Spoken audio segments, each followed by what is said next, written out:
Demi Allah saya bersumpah Demi Allah saya bersumpah bahwa saya akan setia dan taat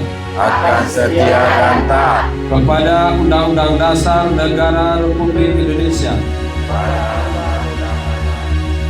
Perjanjian Kerja tahun 2025.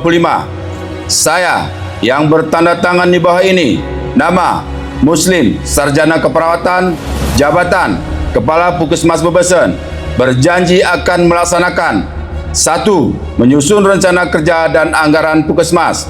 2. Melaksanakan pelayanan kesehatan tingkat pertama, meliputi pelayanan kesehatan perorangan dan pelayanan kesehatan masyarakat di Puskesmas, jaringan pelayanan kesehatan.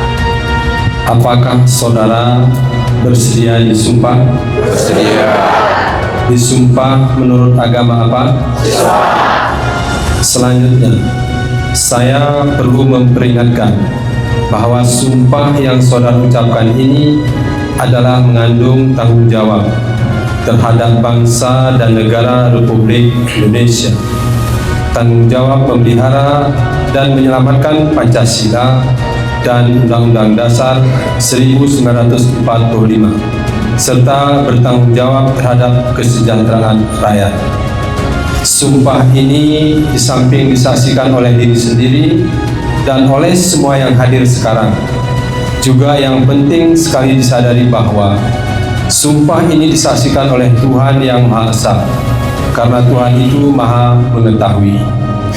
Di dalam Al-Quran Surat Al-Baqarah ayat 224 dinyatakan, jangan kamu jadikan Tuhan dalam sumpahmu, akan menjadi halangan untuk berbuat baik, mematuhinya dan menegakkan perdamaian di antara manusia, bahwa Tuhan itu Maha mendengar dan mengetahui.